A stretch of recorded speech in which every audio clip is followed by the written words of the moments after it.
కల్పించాలని కోరుతూ తిరుపతి జిల్లా సబ్ కలెక్టర్ కార్యాలయం ఎదుట సిపిఐ ఆధ్వర్యంలో గూడలి ప్రాంత ప్రజలు ఆందోళన వ్యక్తం చేశారు. కోట మండలం గూడలి సమీపంలోని ఇసుక రీచ్పై ఆధారపడి బ్రతుకుతున్న తమను కొందరు నాయకులు అడ్డుకుంటున్నారని ఆరోపించారు.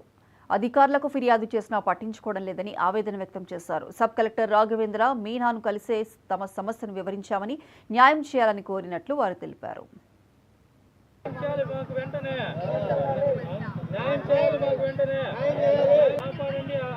గూడూరు నియోజకవర్గం కోట మండలంలోని గూడలి గ్రామంలో ఈరోజు ఇసుక రీచ్లు అనేటివి అక్కడ ఏర్పాటు చేసుకొని అక్కడి నుంచి నియోజకవర్గం అంతా కూడా ఇసుక సరఫరా చేసుకుంటూ సచివాలయ ద్వారా బుక్ చేసుకున్నా కానీ ఎక్కడి నుంచి ప్రభుత్వం బుక్ చేసుకున్న ఎమ్మెల్యేలు చెప్పినా కూడా అక్కడి నుంచి కూడా నియోజకవర్గం అంతా కూడా ప్రతి ఒక్కరు చిన్న కాడి నుంచి పెద్ద పెద్ద రియల్ ఎస్టేట్ బిల్డింగ్ వరకు కూడా ఇసుక అనేది కూడా అక్కడి నుంచి సరఫరా చేయడం జరుగుతుంది.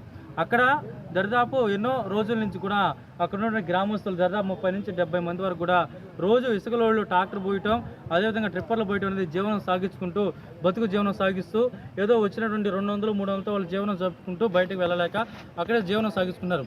కానీ ఇప్పుడు కొత్త గవర్నమెంట్ మారిన తర్వాత వాళ్ళ జీవనం మీద పొట్టగొట్టి వాళ్ళని అనేక రకాలుగా అన్యాయం చేస్తూ ఇప్పుడు ఈ రీచ్లను కూడా కోట మండలం గోడల గ్రామం మాది. మేము ఇసుక పని చేసి బతికే కూలీలు. మేము రోజుకి 30 మంది నుంచి 70 మంది పని చేసి బతికేవాళ్ళం.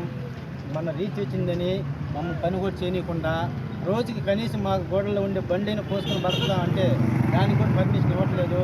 మీరు ఎక్కడేమీ చెప్పుకోండి, మేము రీచ్ పాడేసాము అని ఈరోజు కూడా పోయి పోస్తే కనీసం బండికి 2 టిప్పులు లెక్కన ఆ టిప్పులు తోలుకొని మమ్మల్ని ఇటాచులు అడ్డం పెట్టి మమ్మల్ని తరివేశారు. అదేమని అడిగితే రీచ్ పాడేస్తున్నారు, వాళ్ళకి కలవండి అని చెప్పి మమ్మల్ని ఇబ్బంది పెడుతున్నారు. అయ్యి మీరు మాట్లాడుకొని ఒక నిర్ణయానికి రండి అని చెప్పాడు. మాకు ఏ విషయమైనా మాకు స్పందించట్లేదు ఏ అధికారి.